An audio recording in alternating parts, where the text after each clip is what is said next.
Welcome to the Diversity Connector podcast, where we explore the rich tapestry of human experiences. I'm your host, Gertrude Mache, and I'd like to acknowledge the traditional custodians of the country on which we meet today. I would also like to pay my respects to elders, past, present, and emerging, and together as we dive into conversations that bridge cultures, challenge stereotypes, and celebrate the unique perspectives each of us brings to the table. Each episode is a journey through stories and insights from a kaleidoscope of voices, each sharing their colorful narrative.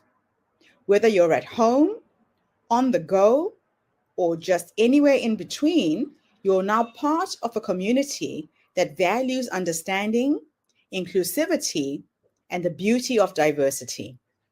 So plug in your headphones, get comfortable, and let's connect through the power of our shared stories.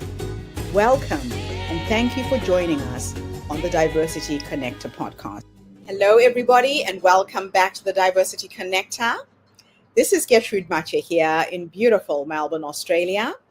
And today I am graced with the presence of yet another fascinating woman. Welcome, welcome, welcome to our tribe. Please tell everybody your full name, where you're based, and share your story with us today.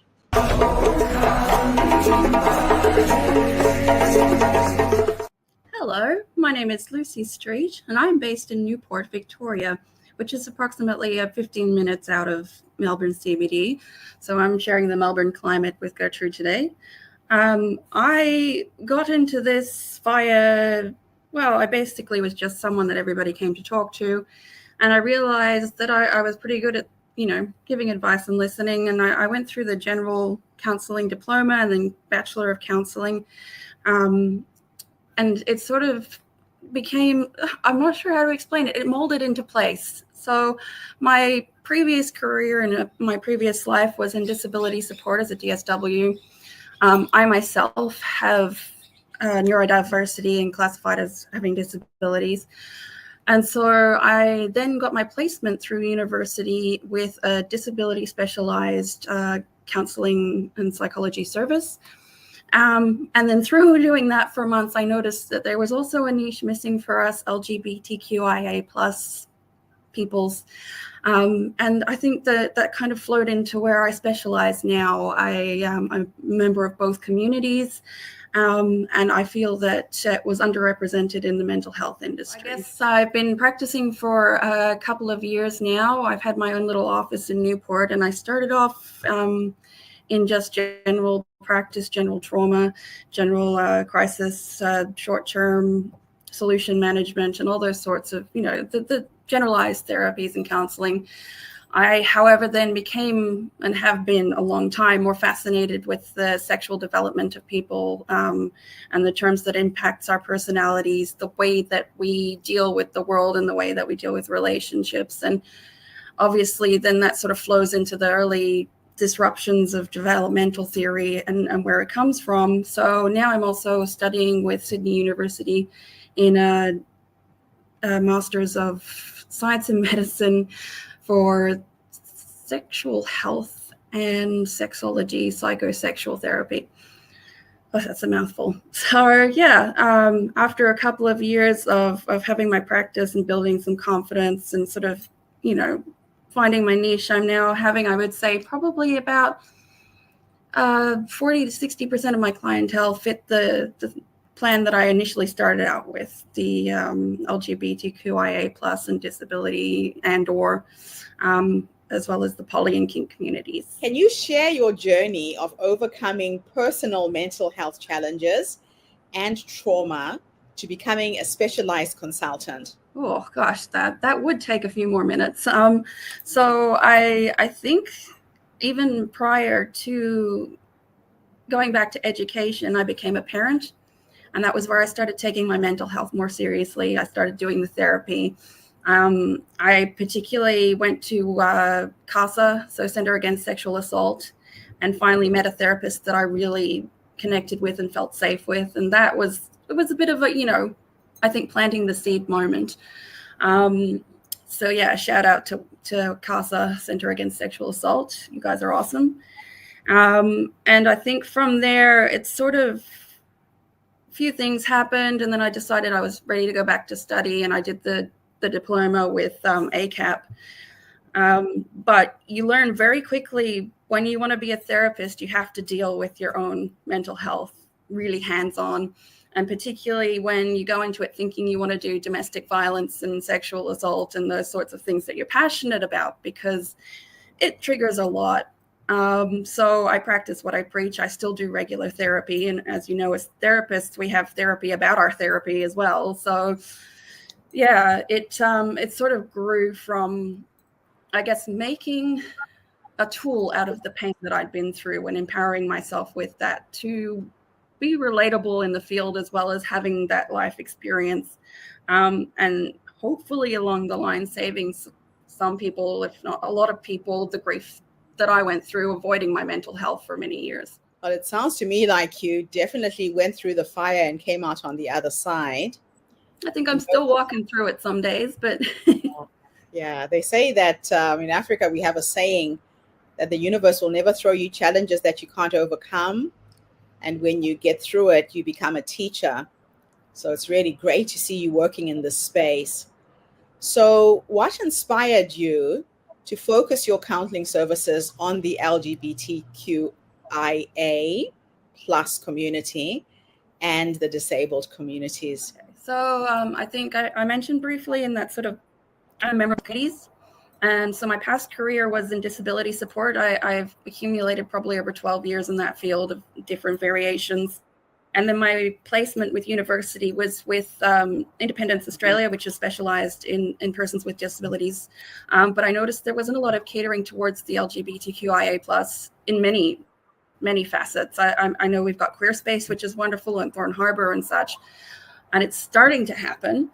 But I think specifically meeting people with disabilities and that kind of diversity, it's something that's still, it's behind the race in the whole LGBTQIA factor. So I guess being part of it both, and then meeting clients who had that need as well, and finding that they were excited because it took them a long time to find that connection. I realized that there was definitely a niche there and a need. Yeah. So there was a gap in the market that you identified and you just ran with it, which is great. Yeah, wow. I think I identified them probably because it's kind of, bringing a bit of myself to that room as well in terms of, I get it. So how do you incorporate the humanistic approaches in your counseling practice, and why do you believe that it's effective for your clients? I think it's a roundabout thing in terms of, I love the humbleness of it, the fact that that the client who's coming in is trusting you with something that is so important and vulnerable to them, and that's an honor, not a privilege. Well, it's a privilege, not a right, and that we don't sit there with more power than them. We need to sit there face to face and be genuine with that space. And I think because the niche is very dear to me, it's easier for me to sit in that and be there. And, I having been to so many therapists myself, as I mentioned, having that mental health journey, you can really tell when you're in that space if the person is not clicking with you. Yes. And it kind of, and there's so many times where you kind of worry about someone out there, they've gone to see a therapist and it hasn't worked, if that's going to be the last time they try. Yeah. And that happens a lot. Yeah. People become disillusioned when they do encounter a therapist who isn't a good match for them, right? Absolutely. And I've done it myself. And I think it's important to be humble and let them know that they're in charge of it. And you're basically the instrument, but you're here, you're there, you're seeing them. And I have very real moments where I get emotional with clients at times because they have those breakthroughs or that energy is matching in the room. And I think that if you're going to be dealing with people's most vulnerable parts, it's important to be genuine and there with them. And I do say, if I don't fit, that's fine. I won't take it personally because this is such a personal experience. So what are some of the unique challenges that you face in providing counseling services to overlooked communities like the LGBTQIA plus and disabled individuals? Okay, so I think for me, because I am myself neurodiverse, I have a lot of trouble marketing myself. So the imposter syndrome kicks in hard there.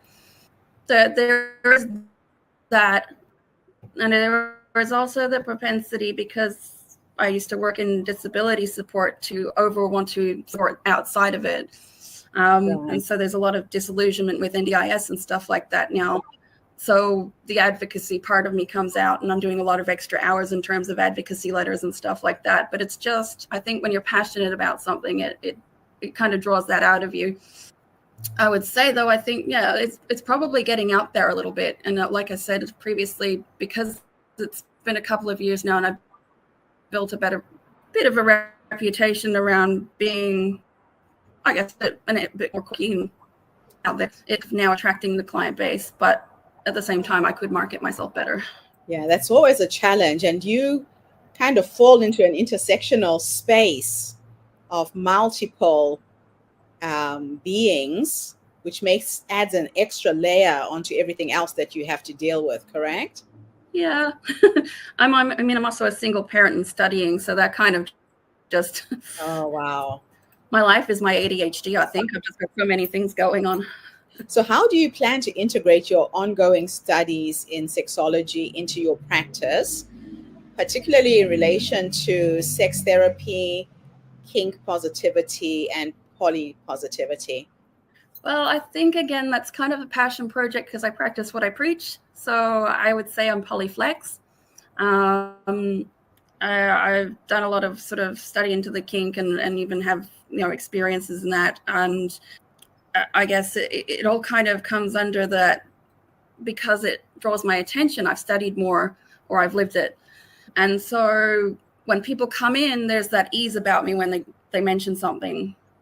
Like if someone wants to talk about, they opened up a relationship, and I'm like, oh, okay, so is it this or this? And they're like, oh, okay, some of the terms. And I think there's so many people have had experiences where, particularly I think with poly and kink, because they're still kind of taboo in a lot of ways, other therapists haven't been as kind or accepting. It's kind of been treated as a malady rather than actually just part of life's variety.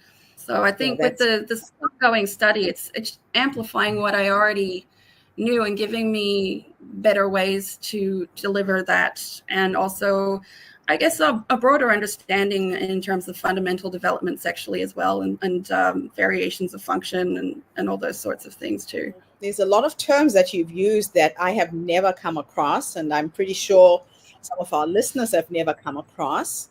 When you say kink, what does that mean? Can you expand?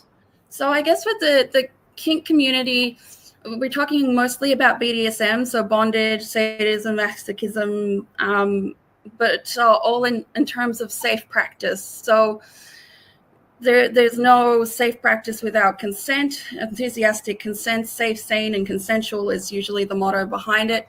So things like rope bondage, light spanking, through to dress up, through to role play, if you want to hear about fetish and kink, it's going to take me a long time to unpack that box. But basically what I guess general populace would probably call a diversion in sexual practice. Yes. People like handcuffs and stuff is kind of like you're stepping into that open door of kink. Okay, thank you for explaining. And polyamorous is not being in a monogamous relationship, correct? Yep. So again, there's so many variations of poly. Poly can be monogamous. You can be polymono in terms of you can have several different partners, but you only have them. So you're not open to meeting new ones. You're kind of committed to them. There can be poly solo, which you're committed to yourself primarily, but have other partners and you don't rate them in terms of hierarchy.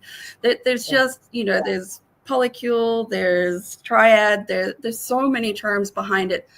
The basis, I think, that describes poly best to me, or the fundamental idea behind it, is that when we are enforced monogamous, we are placing the want or our needs to be met by one person and one person only. And that places a great deal between two people of pressure.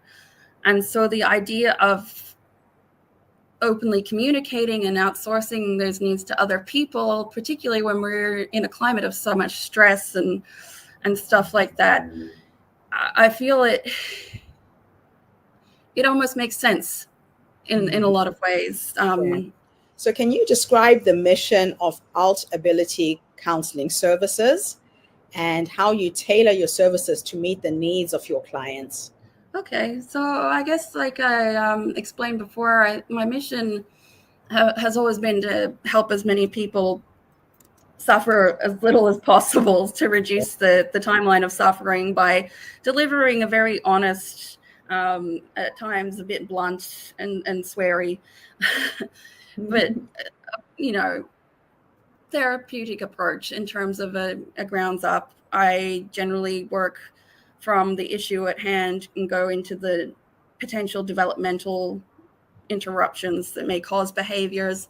But also it's a non-judgmental space. Yes. It's an ever-growing thing, but I guess I kind of just wandered into it and said, I want to be able to help people, particularly this group of people, because they're underrepresented, and it's my jam. I know about this space. So how does your therapeutic approach shift the focus from what's wrong with me to what's happening to me? And why is this distinction important?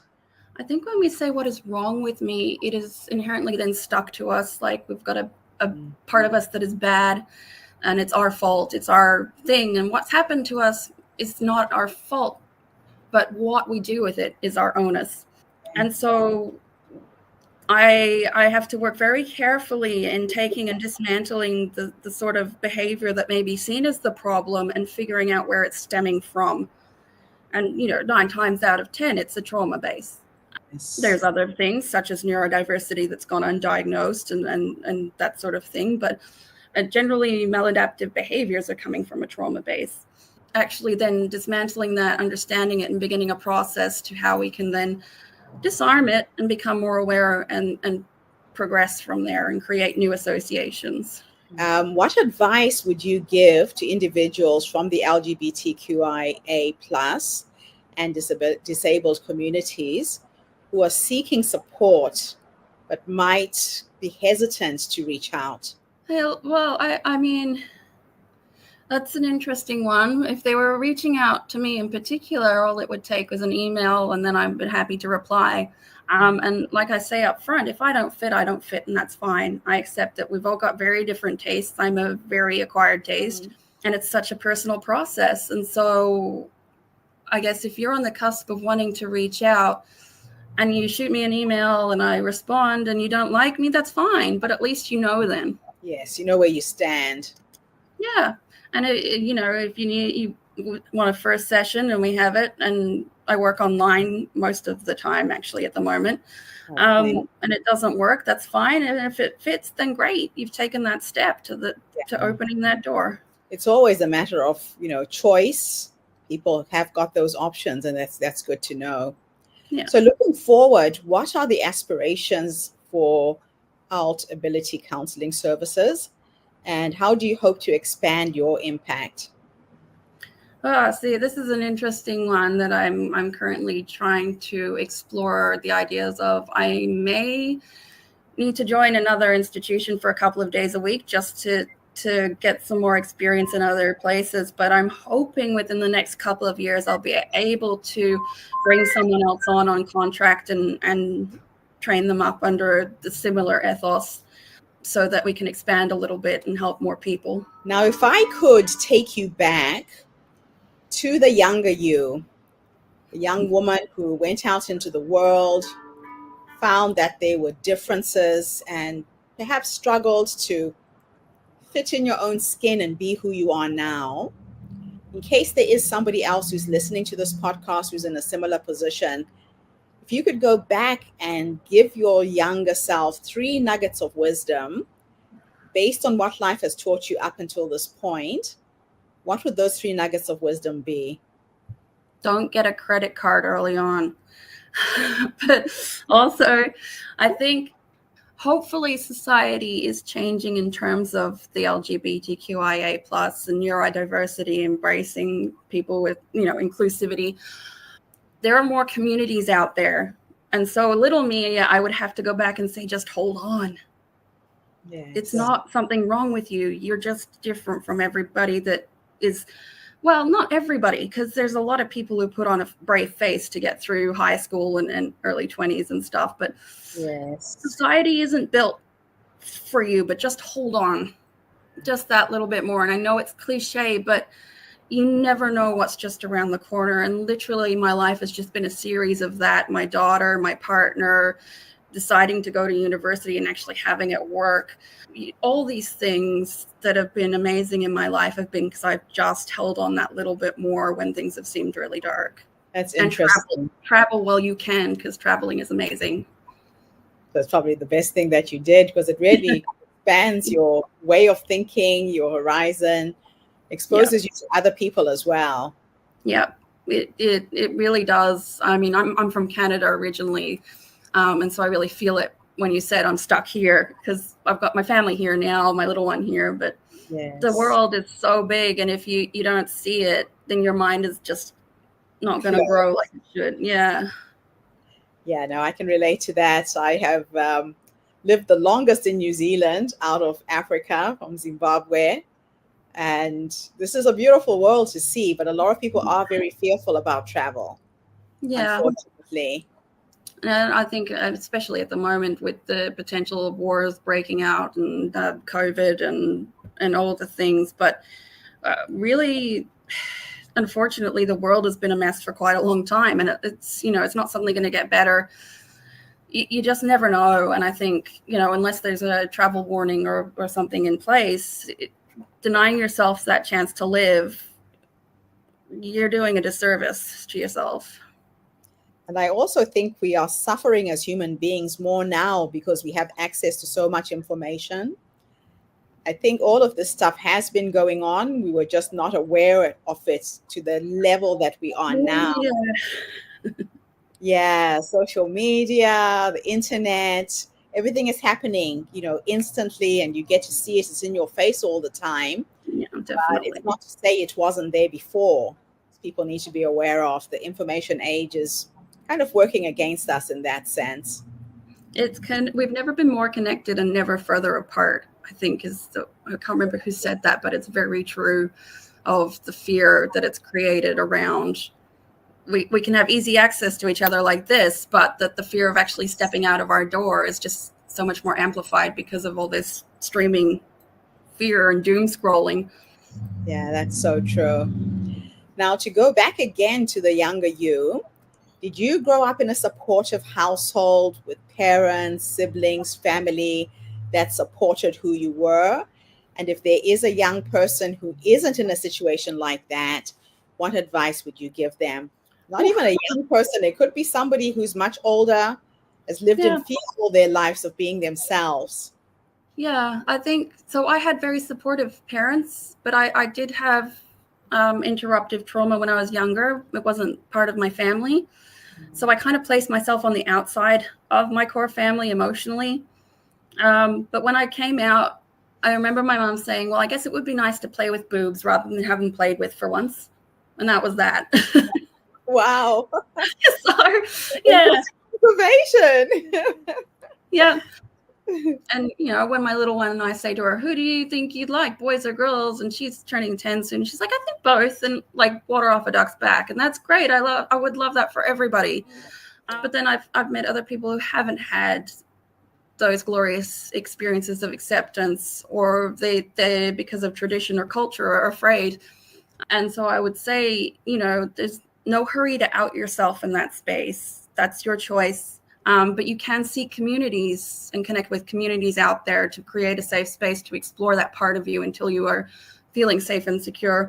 And I unfortunately can't speak for parents and family that never accept these things. That may some people it may never change for, but that's coming from a place of misunderstanding and fear. And there's a lot of love and acceptance out there if you just give yourself permission to look. And things are progressing. I think the more we have these conversations, it builds the understanding.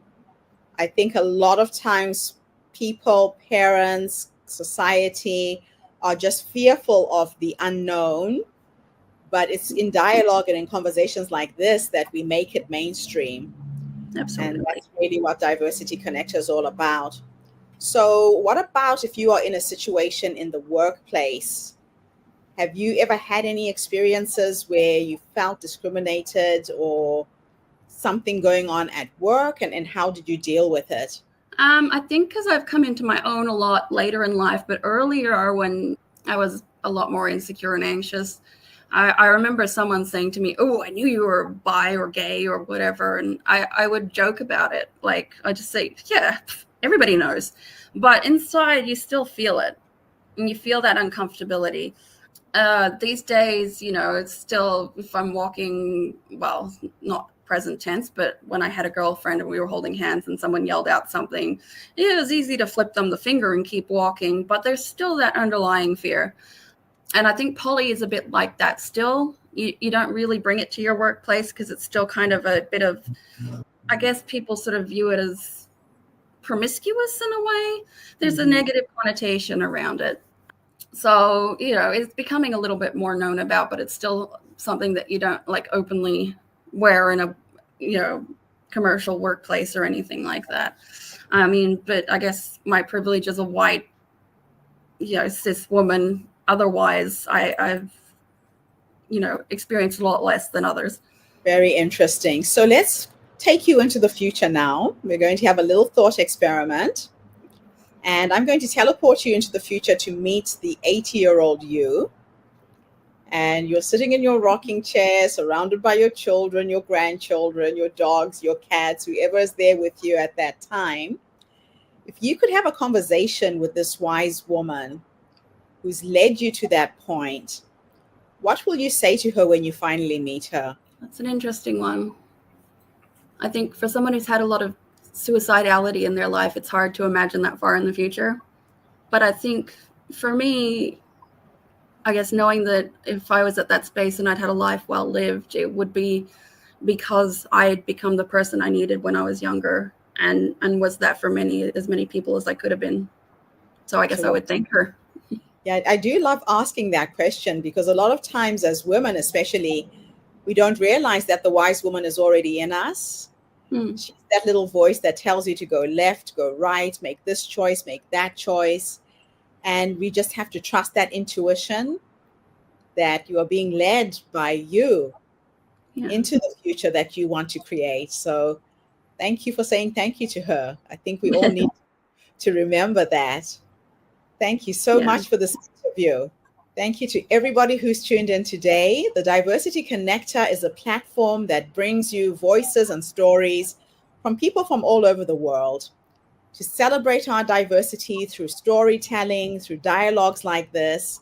So tune in again tomorrow when I interview yet another amazing person. And in the meantime, have a fantastic day, morning, or evening, wherever you are in the world. And Lucy, thanks again for the interview. Thank you so much. It was lovely meeting you. Bye for now, everybody. Take care. And that's a wrap, everybody, on today's episode of the Diversity Connector podcast. Thank you for tuning in and being part of our vibrant and global conversation. I'm your host, Gertrude Mache, and it's been an honor to share this space with you, where voices from all walks of life come together to weave a tapestry of diverse perspectives. Remember, every story you've heard today is a thread in the larger fabric of our shared humanity. So, as you step back into your world, carry these stories with you and let them inspire you to embrace and celebrate the rich diversity around us. Don't forget to subscribe, rate, and review our podcast to help us share these inspiring stories with more listeners. Do follow us on social media by looking for the Diversity Connector podcast for more updates. Until then, keep connecting, keep listening, and keep celebrating the beauty of diversity. This is the Diversity Connector podcast signing off. Stay curious, stay open,